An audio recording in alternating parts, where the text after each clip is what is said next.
Gents, I just want to pause the episode for a moment to let you know about the Strong Men of Value Academy. You will have heard me refer to it a number of times, and I want to bring more attention to it. So this isn't just a program, it's a life-changing environment and community of men who are focused on personal and professional growth. We're looking at areas of relationships, wealth, and health, things to help you thrive and maximize your life.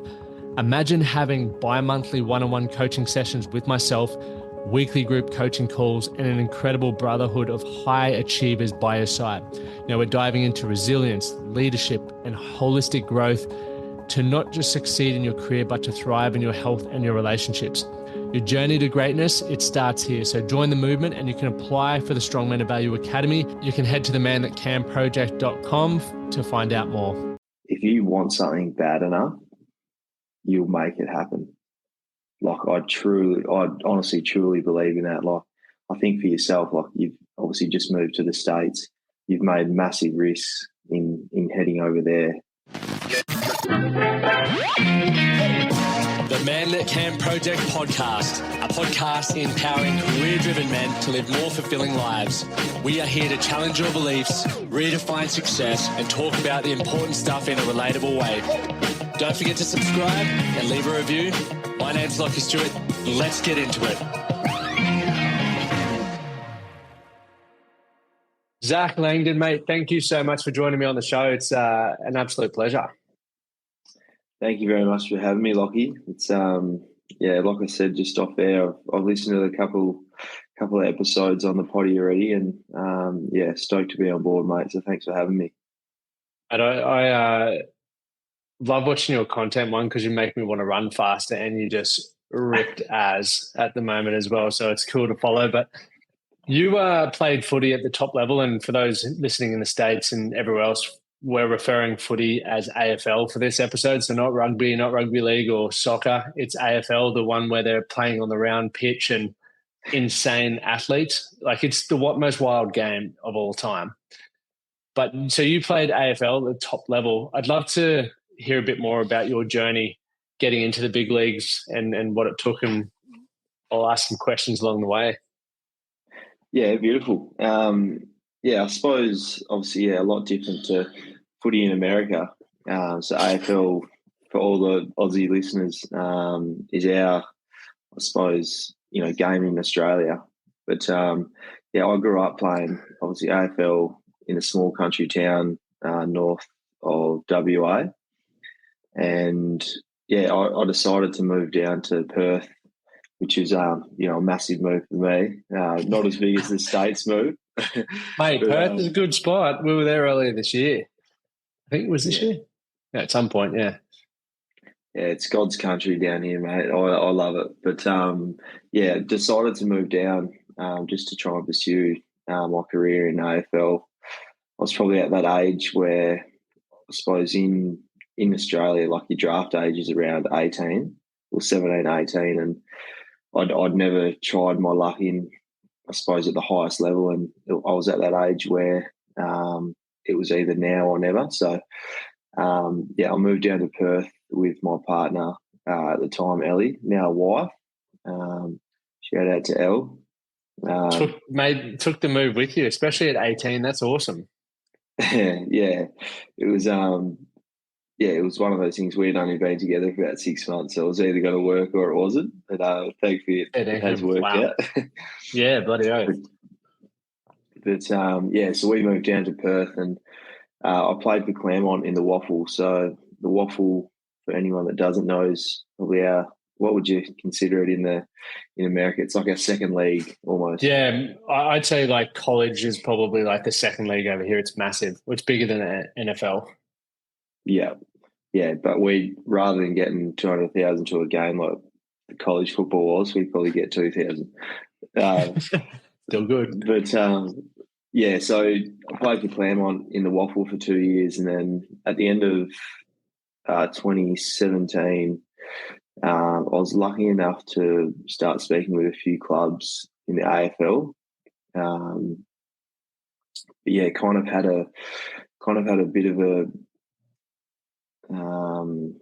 I suppose some news that, and a situation where obviously you don't expect to go through when you're 19, 20 years old, and Unfortunately, just before the draft, my wife, Ellie, was diagnosed with Hodgkin's lymphoma.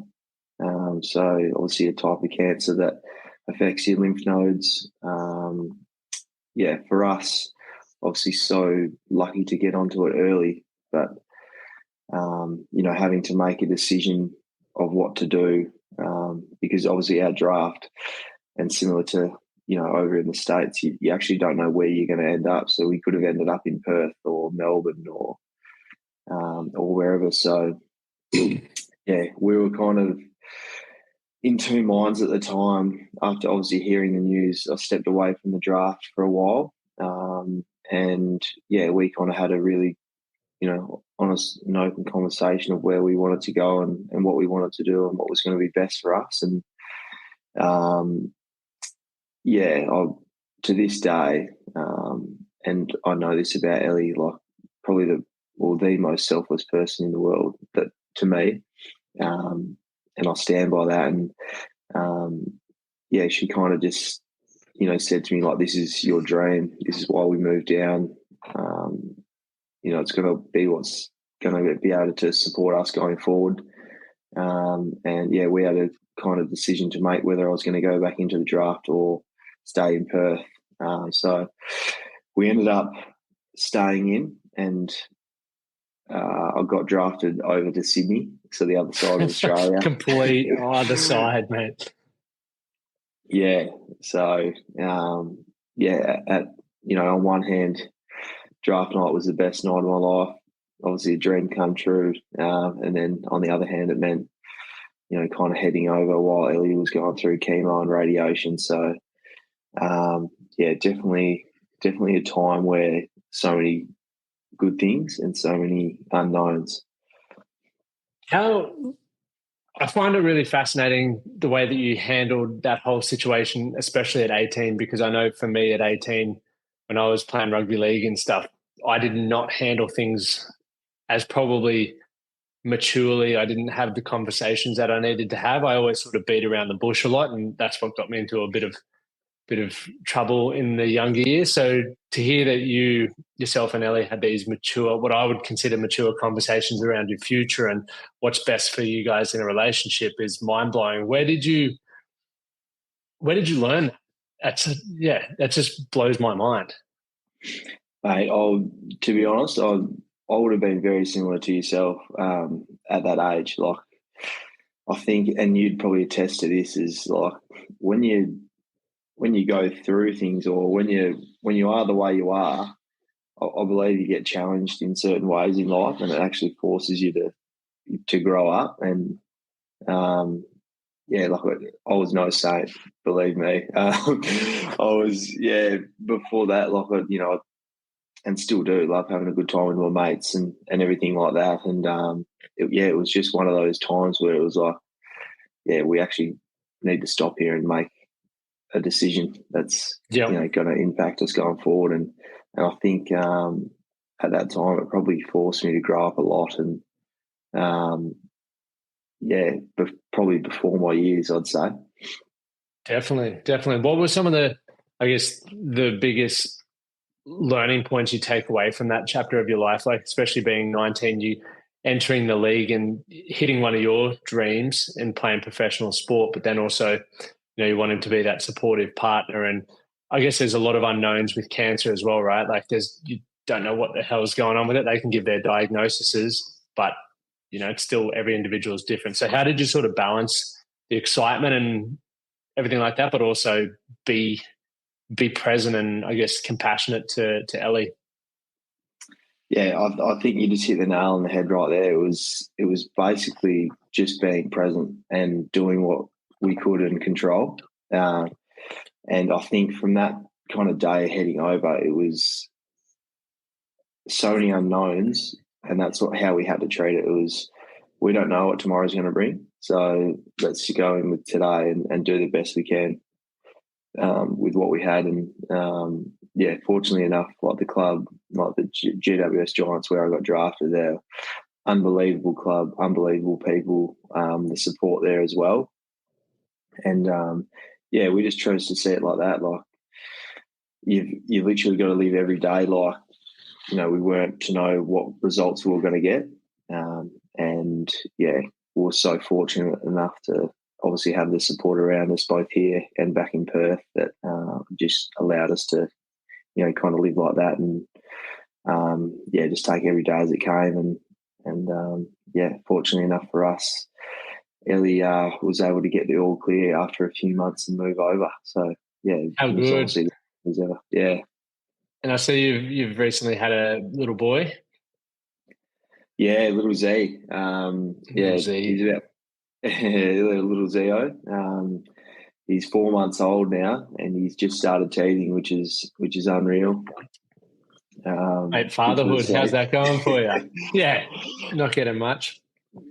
Yeah, it's one of those things. Definitely trying to find balance with at the moment, which probably leads into where I'm at now with all my coaching and everything. But yeah, it's, I suppose, when you have a kid or make a big move in life like you have over in the States, and having a partner as well, having that balance just between, family, work, obviously fitness and your other goals. It's definitely something that's like it is the best feeling ever being a dad, and constantly learning every day of how to be a better father, obviously husband, but also still saying so passionate about what I'm interested in as well, because I do want to set the best example for him and Ellie as well, and obviously try and build my business of where I want it to go.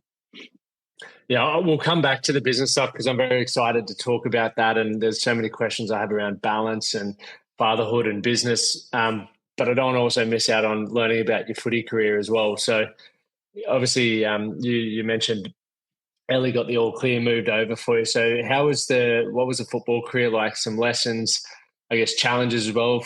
Contact sport doesn't come without its challenges, that's for sure. Yeah, no, it doesn't. So like I said, obviously AFL growing up for me, it would have been NRL for you. Yep. Yeah. So oh, yeah. It definitely does come. Yeah. It definitely doesn't come without its challenges, and I probably knew that coming in day one. I remember day one of preseason.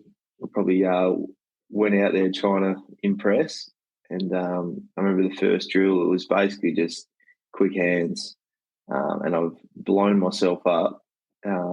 And won a bit of a recovery lap, and I was just thinking, I don't know if I'm cut out for this yet. Like, straight into a 3K. Like day one, I think I went home and slept for about 16 hours. What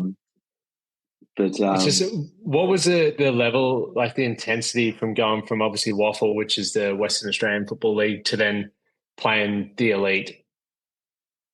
Yeah, it's obviously a massive jump in terms of like professionalism and your training and standards and everything like that. And it's a full-time job. Like you're there Monday to basically Saturday, Sundays as well in season.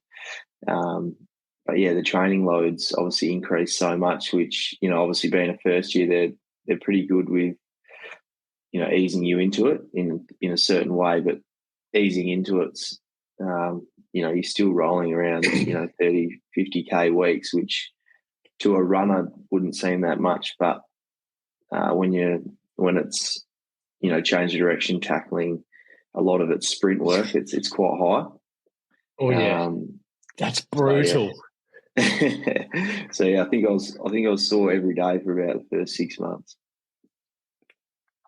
I love that. I remember when I was playing footy before I moved over to Europe, it was when I was 17, so at school, and then we're playing rep footy and stuff like that, and you think you're the Ducks nuts because you stand out there. And I remember because a few of us went to like look at NRL clubs and all of that sort of stuff. And I went back to the local club in Toowoomba, and I still remember I was like shopping around for clubs. This is how fucking arrogant I was back in the day. And we went to all the different clubs, and they're like, "Yeah, we can this is the deal. And I remember talking to the captain at one of the clubs, Sam Hannett, and he's a good mate now, but he would have been 28 and I was 18, 19. And he's like, oh, mate, we're really looking forward to having you at the club and everything like that. I was like, mate, I'm just seeing how much I get paid first before I decide. I remember saying that, and like I laugh about it with him now. I'm like, I was such a little, like my head, I wasn't doing it for the right reasons because I was back home. I was just like, oh, may as well make some money. But then you realize as well, even at that level, they belted me. Like you're 18, you're still not fully developed. You've got a lot to learn. And I think that's a lesson I've learned for life is whenever you think you've got something put together or figured out, you're literally one step away from a humbling experience where you're like, okay, I'm not as good as I thought I was. Yeah, 100%. Mate, I couldn't agree more. When you think you've got it all sorted out, I think that's when you need to start worrying. Yep. Oh, but so yeah, after your first 6 months, you started to settle into it a bit more and feel a bit more at home.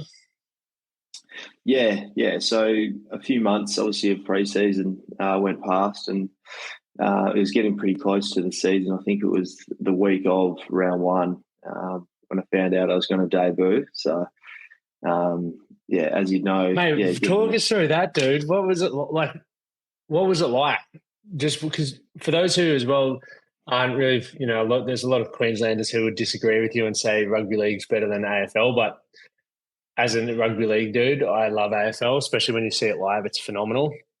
The stadiums are unreal. The fans are just so passionate. It's like the English football where they just really get around a club. What was it like for you running out that first match? Oh, mate, honestly, like the whole lead up in that week, I remember hearing actually like inside the rooms that week that I was going to debut, and I got out and called mum and dad straight away. It was the biggest rush. Like obviously called mum and dad, rang Ellie, let everyone know. The press comes down, you do a big interview. Obviously everyone from back homes finds out, flies over. So I suppose that week for me it probably hit home to just go, I'm actually going to debut and play my first game of AFL. Like this is my dream. And if it meant I played one game, like obviously, at the time it's like, if I play one game of AFL, I'm going to be so happy. Yeah. So to know that I was actually going to play, like the rest of that week, I was like, do not get injured. Just any body contact, get away. But put you in bubble wrap. Yeah, legit. So my first game was in Canberra because that was our second home ground against the Dogs or Bulldogs, and that feeling of running out. I had my family on the field next to the banner, filming me, and running through the banner. I could have passed out. But, yeah, I hope you don't watch the start of that game as well. I was pretty nervous. I remember one of the boys went to kick it to me. I had about 20 metres clear, and ball went straight through my hands. Went to turn around, run after it, tripped over. Really? And then turned the ball over. So it was a good start. Mate, the best, get those out of the way, get them out early in front of as many people as possible, and it's like only upwards from there. Yeah. And I remember you go. Sorry. Yeah, sorry. I remember at halftime I was kind of looking around in the change rooms. We had our forwards meeting, and Jeremy Cameron, as you probably know, Big Cats Jez, man, mate. Yeah. Yes, the big larrikin.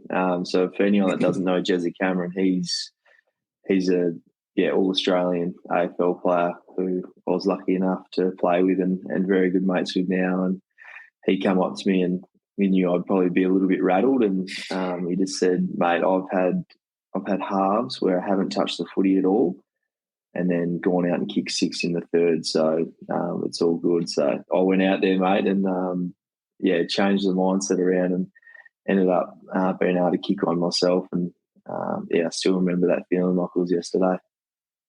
What was it like having Jezza as a mentor, or even just those words? Because one thing I'm a big believer in is finding mentors to help finding those people who have the results that you want, and just small little bits of wisdom like that can really, really transform your outlook and results on certain things. So what was it like for you having Jez doing that? Yeah, honestly, it was awesome and exactly probably what I needed to hear at the time. For me, obviously coming in when you are so young, when you first get drafted, you're a bit like a sponge and you try and take it all in. And Jezza was obviously I was number 17, he was number 18, so we shared the lockers next to each other. And everything he said, whether it was right or wrong, I'll probably listen to. And I spent a lot of time out in the boat with him fishing. So, oh mate, what a dream! Luckily, YouTube channel's a good one. Yeah. If you're not posting on that, get on the Outdoor Athlete. Yeah, he's a good man. But one other thing you mentioned there as well in the beginning for you, just playing one AFL game was the dream. I'm sure once you got that out of the way, the goals changed. It generally does for all of us. What we now have is once what we wanted, and we always seem to. I don't know whether you took it for granted, but I know for me with my footy and everything like that, I definitely took it for granted. And even to my business now, the position I'm in, I'm like, this is what I wanted 5 years ago, and now I've got it, and it's not enough, and I don't do what I said I would do, and I have that. So from your career, did you experience that after that first game? Mate, 100%. And I was actually going to mention that before, and it's funny enough you said it about the business as well. I think we live in this life of once we get somewhere, we'll be happy, or once we achieve something, then it'll be enough. But I think as people, we aspire to so much more.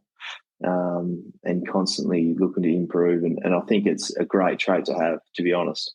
I agree. But also loving where we're at the moment as well, and loving the journey rather than just seeing it as an outcome. But I suppose to your question, it was, 100%. Once that first game was, done, it was very much to, all right, let's win a premiership. I want to be an all-Australian footballer. I want to be the best forward in the game. So, the goalposts shifted pretty quickly. Also, still being so, in the moment and absolutely loving it, and knowing that my second game was going to be at the MCG in front of, 80,000 fans. It's one of those things you kind of just, you got to set massive goals, which I did, but also just, like you said, just try and love and live in the present as much as possible and enjoy it. Yeah, 1,000%. And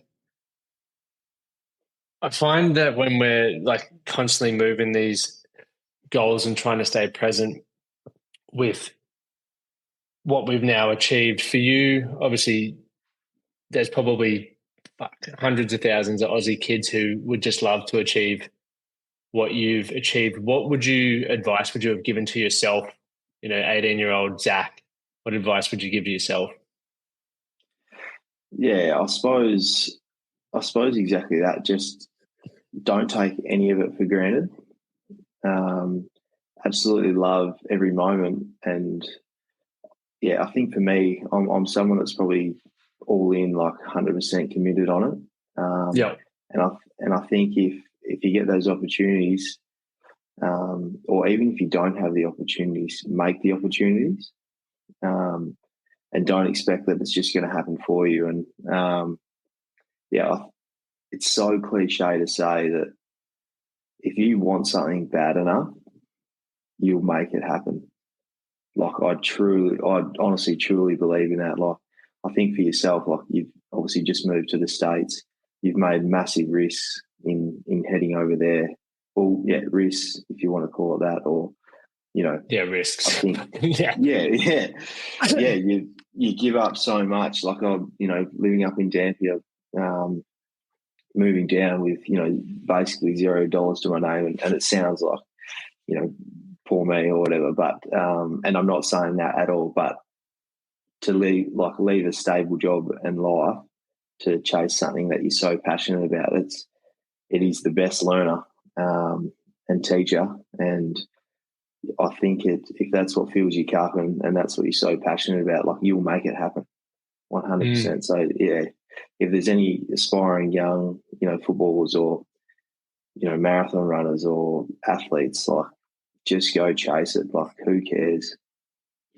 Yeah, I agree with you 100%. Like the best failure is the best lessons. And when you're risking it, like on your own, I was thinking about it the other day. I'm very grateful that I didn't have this silver spoon handed to me, because you see some people who do that and they really struggle with adversity.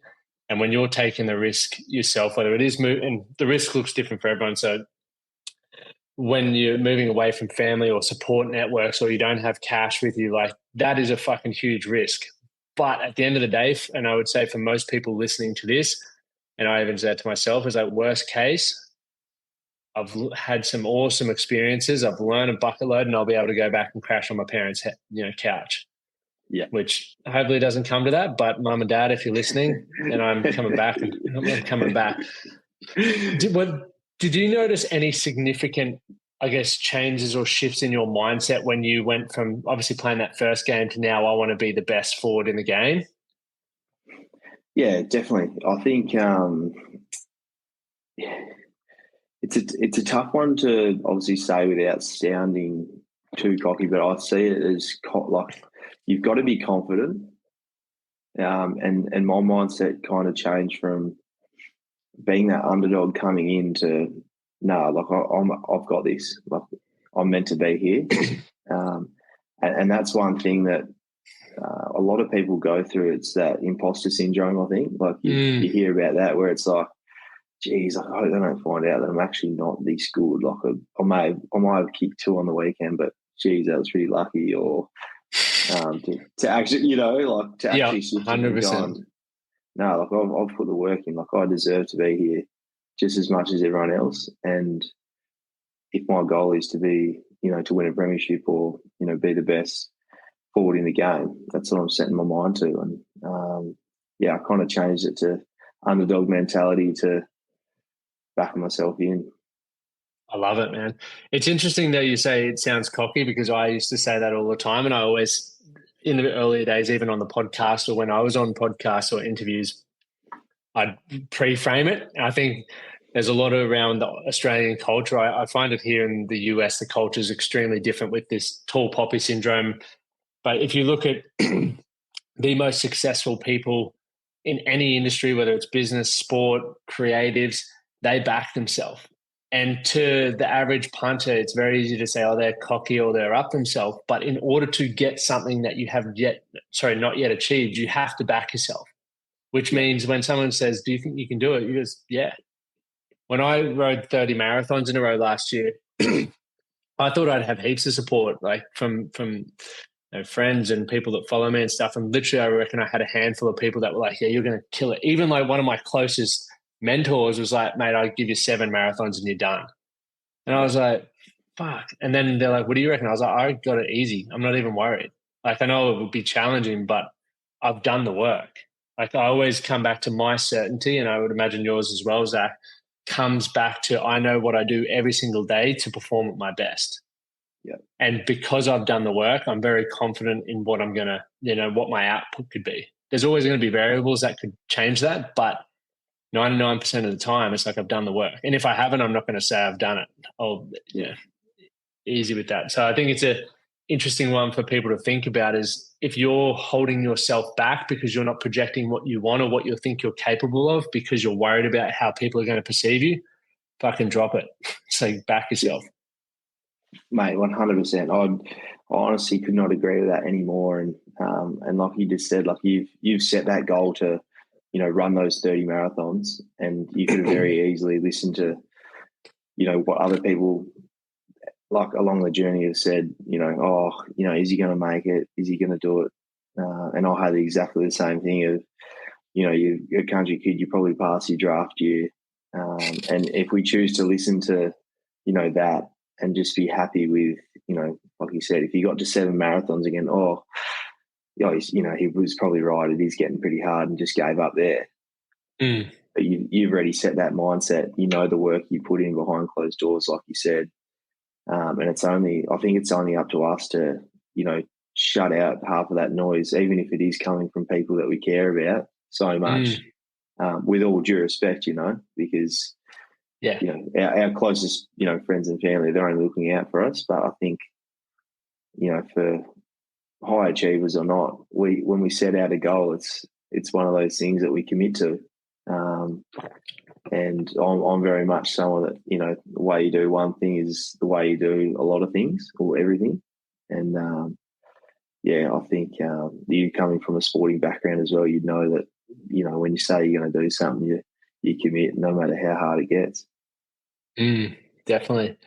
What was it like transitioning out of the AFL? Like, because obviously as well, when you attach, or not even attach, you give so much of your time and focus to something, it's very easy to, I guess, identify as that. Many people say, what do you do? I say, I'm a footy player. That's all I do. Like, I live and breathe being successful in football. So how was that? How was your, I guess, transition out of it, and what was that like? Yeah, it's a good question, man. I suppose for me, so I finished up playing the AFL last year. Obviously due to a couple of reasons, being, obviously injury, not playing much footy in my last 2 years. Unfortunately didn't get another contract, but looking at it now, honestly, the best, thing that could have happened, for me. And I don't see it as something that I look back at now and be like, geez, what if? I definitely did at the start, and probably due to that reason of that identity. And I think when you're playing at the highest level, and I suppose, you're flying around in planes and, getting flown to games, you meet all the fans, which I was lucky enough and grateful to meet, so many great people within, the AFL systems. And you identify yourself as, a footballer or, an NRL player or, A-League, NBA player. And then at the end of it, at the end of last year, it was kind of like, who am I without AFL? Because obviously everywhere you go, it's, that's, that's Zach, or this is Zach. He plays for Jerry Giants or West Coast Eagles. And after that, it was like, hey, this is Zach. And that's it. Just full stop. Yeah. And you kind of got to introduce yourself as who you are. Ex-AFL player doesn't sound as cool as current AFL player, unfortunately. Did you have an idea of what you were going to do next? Like, or did they help you with anything at the AFL on the way out? So obviously, like, very supportive with a lot of those things, and I knew what I wanted to do would be in the coaching and mentoring space, but where I wanted to go with it, I probably didn't know 100%. So for me, I think the unbelievable times I had in the AFL, and to this day, 5 years, I'm so blessed and grateful to, be in that system. The people I've met, I've got best mates for life, and probably grown up so much in that time as well. And so I kind of knew with everything that I'd probably learned that I wanted to stay in that space of kind of helping other people reach their own goals and helping those, going through adversity, really. Really step out of the other side, but not just step out of the other side, but be twice as good as they were mentally and physically, to attack new goals. So that was kind of my big driver, and it probably leads into a bit of, why I kind of started my own business in that, and something that I'm so passionate about now, and really, fills my cup. So give us a bit more of a rundown of obviously starting your own business, why that was, I guess, the best vehicle for you. Because once again, I know like a few AFL players and stuff, and their transition, they've gone into like employment or various other things because they're used to the structure, and a lot of people like the structure and understanding what they're doing and the paycheck and all that. But you're obviously, when you start your own business, it's a bit, you can do what you want really, but your results are determined by what you do. So it's a bit hard to fuck around. You got to make things work. So how that transition, tell us a bit more about your business and what you've learned so far. Yeah, I think exactly like what you just said. It's how much you put in. I think you'll get out. So yeah, my online business, and I do like a lot of in person as well. It's a kind of like a coaching business with fitness, nutrition, and mentoring as well. And I suppose it started with just I was posting a lot of my own kind of workouts and what I did day to day. Obviously, I love to still work out and working towards a few new goals, which I'd love to speak about very shortly, which I'm really excited about. But yeah, it kind of started out like that, and then I had a fair few people reach out and kind of be interested in what I was doing training wise. So I started obviously writing programs for those people, and yeah, probably thought I could make this work on a larger scale. I wanted to do it right though, and not just have generic programs where I'd send them out and away you go. It was I wanted to fully support everyone that I had on board, create an online community and team, and just develop those relationships. So for me now, it's I write a lot of fitness programs, more so hybrid, so running and lifting, just because I've seen a massive. Yeah, for me, I just see a massive benefit in it, and always have, between running and lifting.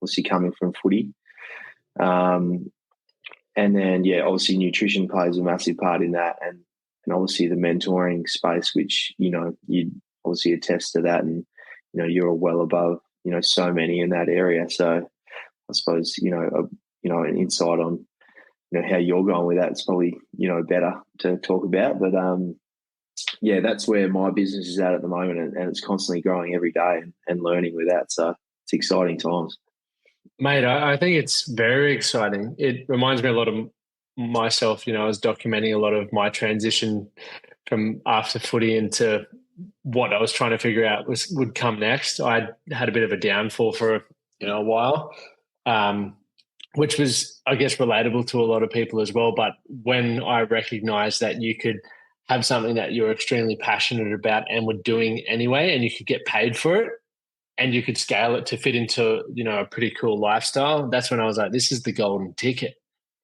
This is fucking awesome. I remember when I was finishing school and I was down the coast, so between footy, mum's like, you should do a PT course as well, just in case it doesn't work out. And I was like, nah.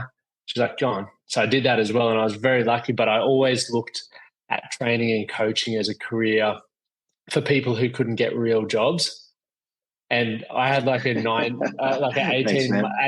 yeah, man, it's wild. 18-month window where I was like, nah, I'm not doing it. And then eventually it just clicked, much like for you. And you realize I felt like an outsider for so long because I didn't go down the uni route, or I didn't want to, did do a trade as well, but didn't want to work in that space. And then when I was just like, I can't believe I'm getting paid to stay fit and like help people live better lives. It sounds too good to be true. Yeah, it does. Like you've hacked the matrix. And then it's just like every other aspect of your life really picks up from that. But I think I love what you're doing, man. And I love when you see people who are focused on fitness, but also the mindset, nutrition, because I don't believe you can be successful in one of those areas without the other. Like mindset is, and what's going on up here is so important for how you believe of yourself. Most people, I believe everyone should think of themselves as an athlete, because when I picture an athlete, I picture you, right? Like playing AFL, it's like you're training well, recovering well, eating well, therefore you're performing at your best. So I'm like, well, if I want to perform at my best as a business owner or as a husband, may as well treat myself like an athlete as well and worry about what I eat, how I recover, because I'm going to do all those things really well. And that's just that identity shift that, I think a lot of people lack when they're doing their training or when they're doing their nutrition. Yeah, 100%.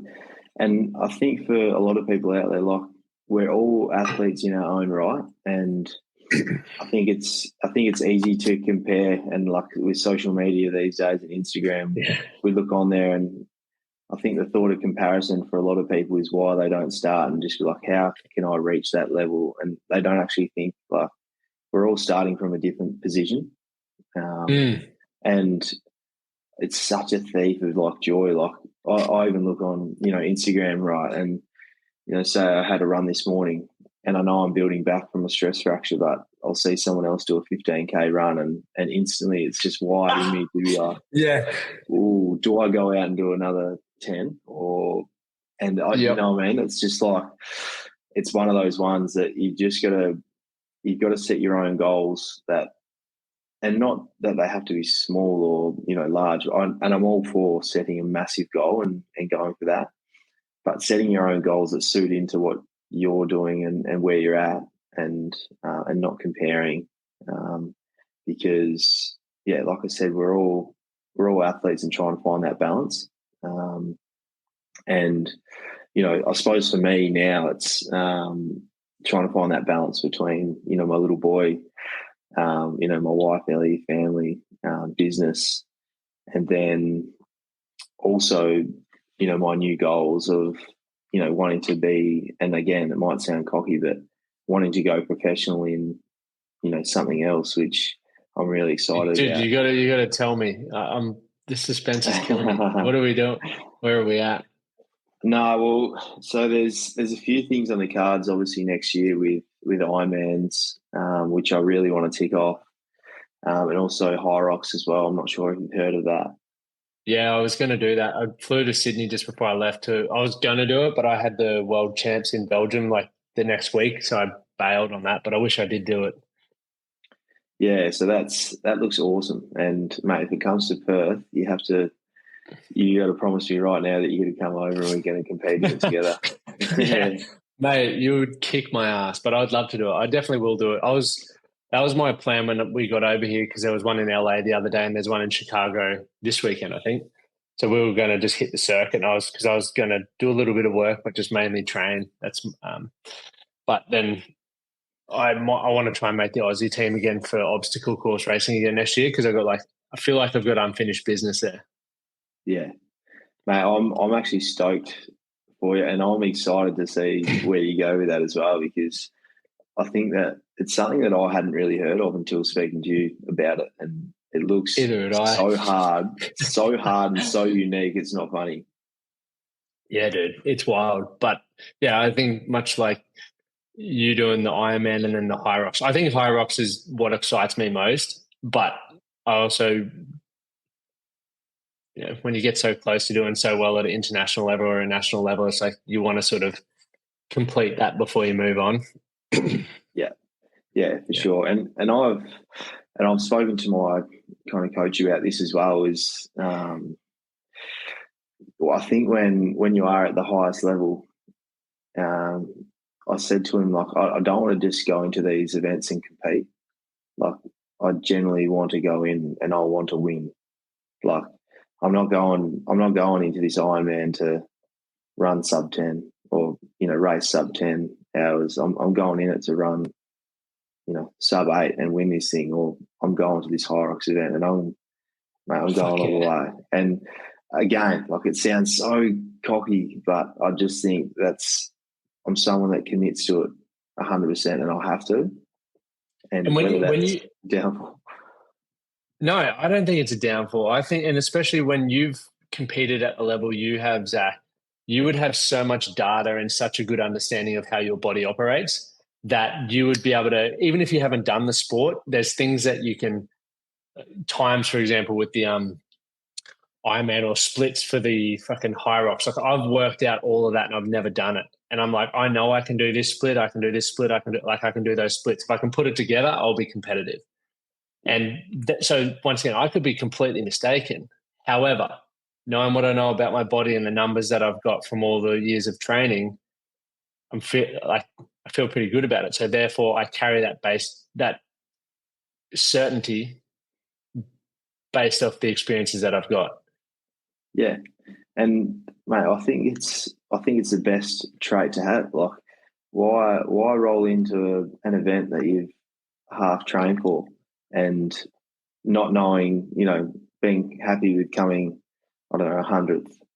Like I say this with respect, like people that go into marathons, like 100%, that's you versus you.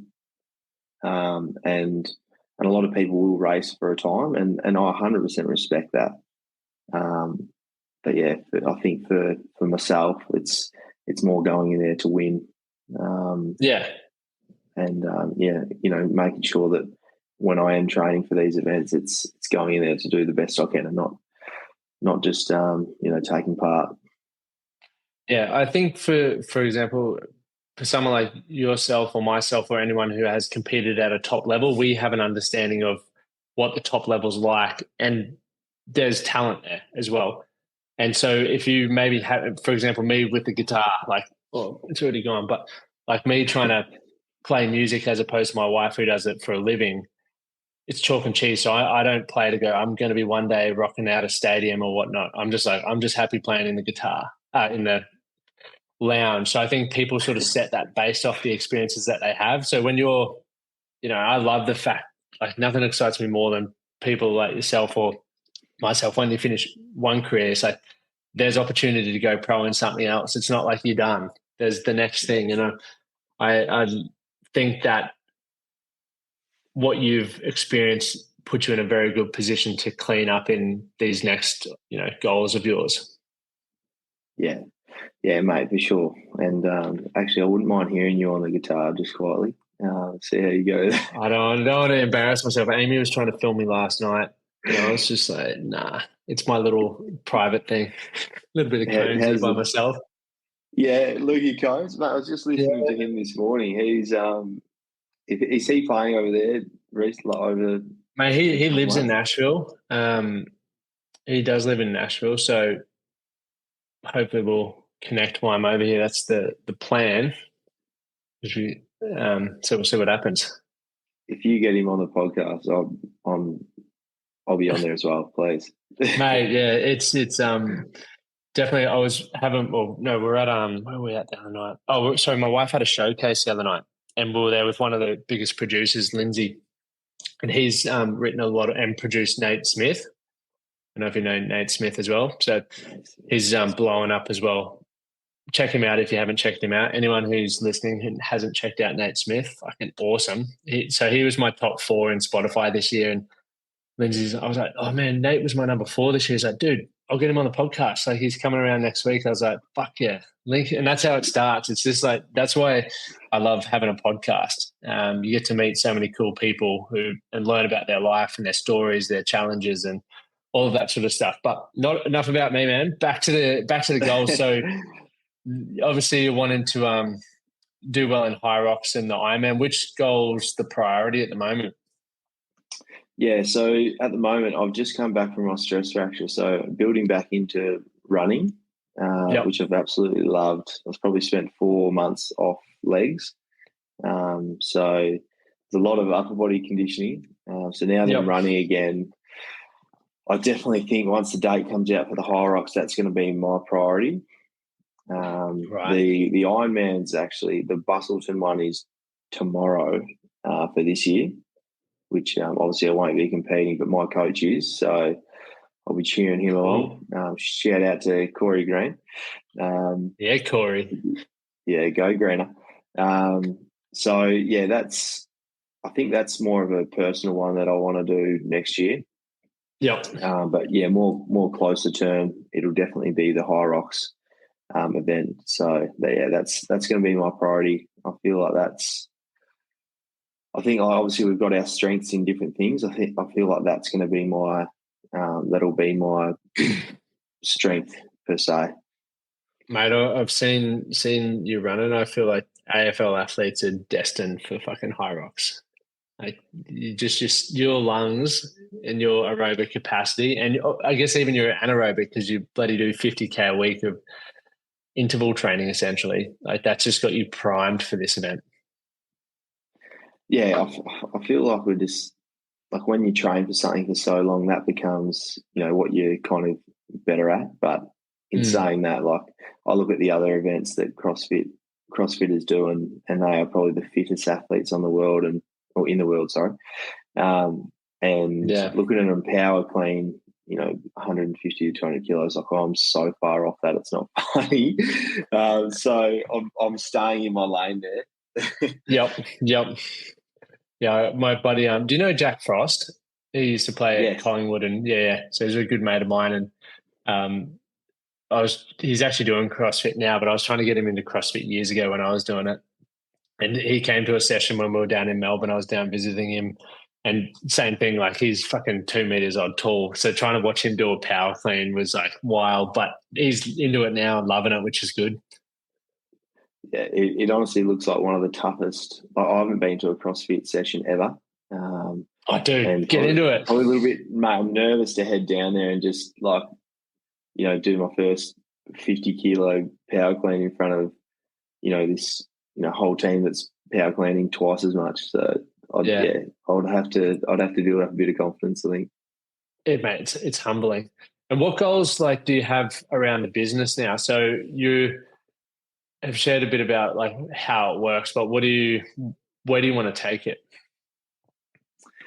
Yeah, so with the business, I feel like obviously I want it to be my full-time job and something that I can really reach out to as many people as I can through inspiring, obviously my content.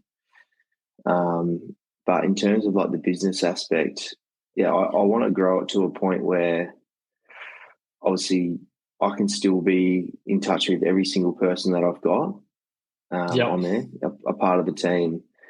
And then to a point where, for now, my goal is to create a community in person, like a Saturday run club, which I'm going to announce next week. Starting next Saturday, cool. Get down to Sorrento Beach Club.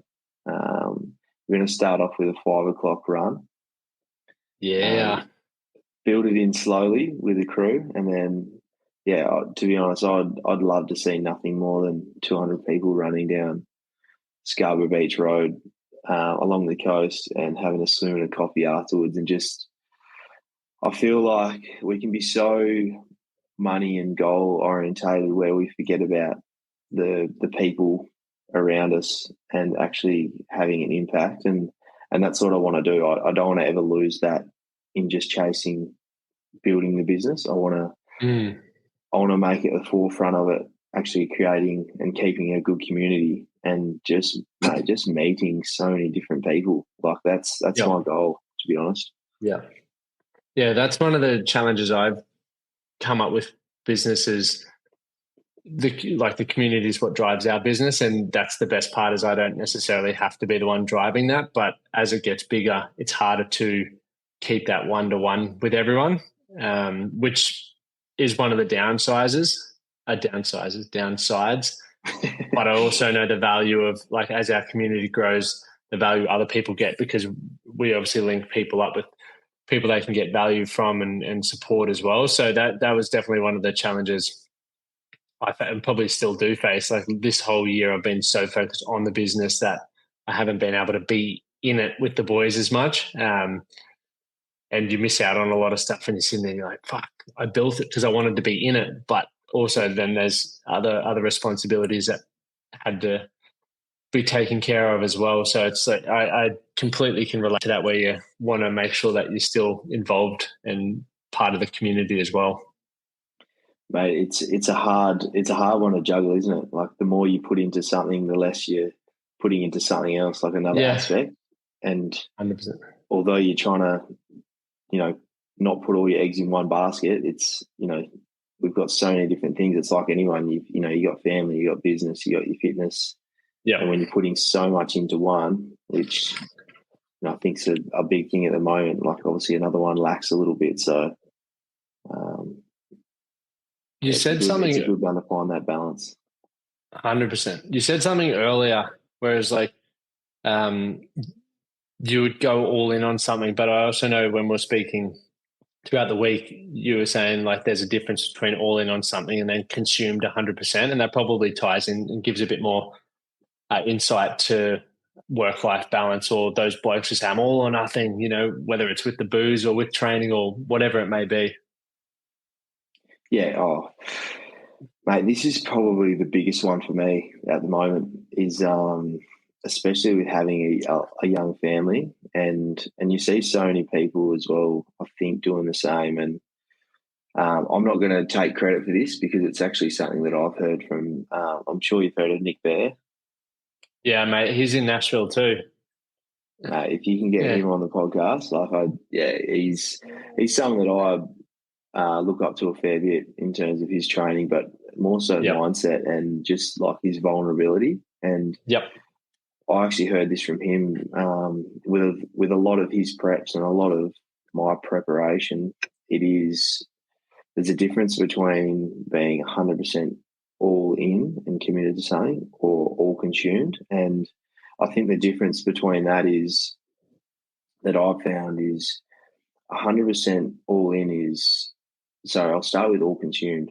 100% all consumed is having tunnel vision almost on a goal and delving so much into it that, with your training, nutrition, when you get home, it's all you can think about. It's, you're not finding time for, your family or other aspects of your life that are so important. It's not being able to switch off when you're with your family or, with your mates. It's not being able to go out for dinner and enjoy something that's out of routine. Whereas 100% all in is committing to your training, 100%. It's eating well and doing all the right things, but knowing when, you come home, that's family time. That's being human. It's being able to go out with your wife like I am tonight, 2 years anniversary wedding. Thank you very much. Yeah, let's get it. And, being able to enjoy a wine with Elle and, being out of routine, you know what I mean? And I think it's something that, I won't lie, I juggle a little bit and definitely getting better at. But I think so much of us out there, like especially leading into Christmas, and like a lot of my clients are like, oh, I know I'm just going to treat myself over Christmas, so I might just stop now and get back to it in January. But it's like, well, if you're 100% all in, let's train up until Christmas and then let's have the break and then get back into it. Not all my work's going to be undone, so I'm just going to stop now. And start again. Come Jan 1, it's all right, let's go. Yep. Important one, I think. So, Zach, where can people reach out to you? Obviously, one, to follow along, because I do, literally, before we were on the call, I was like, what time is it over in Perth? Because you're already out running. I was like, bloody hell, he's up early. So for me, it's like, I just get up, see yours, and then I'm like, right, I put my boots on, let's go. Where can people find you? Yeah, so basically, probably the easiest one's Instagram, and obviously just Zach Langdon _. I've got my link on there for anyone that wants to reach out, really, or just message me, DM. I'm happy to respond on there. To have a chat about anything fitness, health related, and if it's something that you want to dive into, I'm more than happy to do that. But that's probably the best time. I know Instagram's a bit, what you see is not what always you get, but I think I'm just going to continue to try and post authentic, I suppose, content that really works for me and hopefully helps as many people out there as possible. So Instagram's probably the best one at the moment. Awesome. For those listening along, I've put all the the links to Zach's profile and coaching and all of that in the comments there, so you can just click that. But mate, thank you so much for your time. It's been a pleasure and great to hear more about your story and some mindset shifts. I think I've got a heap of notes here as well. Some important things that I hope really land for people to help them start making some changes in their life. Yeah, mate, I honestly appreciate you having me on the podcast. I hope today's inspired a few more out there, whether they reach out or not, or just, to get going or go another, step or just commit to something. Like I said, mate, I appreciate you having me on. It's been awesome to have a chat and, yeah, excited to see where you're going as well with everything. Cheers, mate. Thank you for listening to the Man That Can Project podcast. My name is Lachlan Stuart, and I hope you enjoyed this episode and found it helpful. If you did, please take a moment to rate and review the Man That Can Project on your favorite podcast platform. And don't forget to subscribe to stay up to date with our newest episodes. We'll see you again next time.